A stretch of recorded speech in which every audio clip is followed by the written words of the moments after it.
Becoming Omatikaya, a Jake Sully story. He had shown them he could see. He had surprised them all the Na'vi who thought the Sky People could not be taught. He had learned their ways, as the Colonel had intended. In the midst of it all, he had forgotten the job he had been given.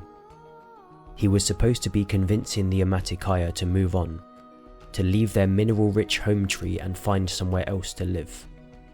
Instead, he had become one of them. Home tree was his home too, now.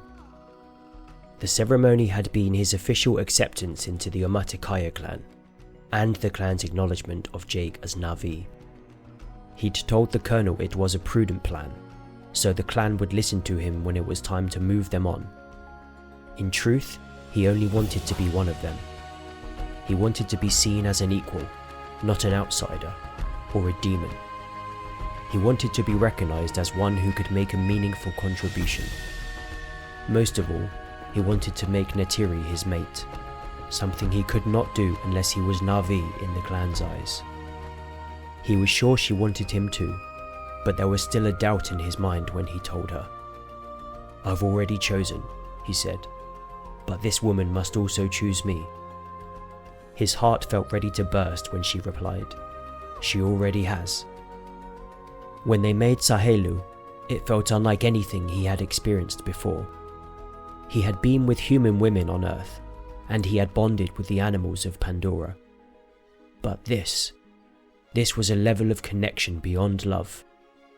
They were one. Their minds, souls, whatever they were, had merged. He felt her presence inside him, and his own spirit danced with hers throughout their bodies. After they had mated and fallen asleep in each other's arms, he was pulled out of his avatar body. He laid still in the tank, in his broken body that was slowly wasting away, and cursed himself for his recklessness. How could he ever go back to being human after this? "What are you doing, Jake?" he thought to himself.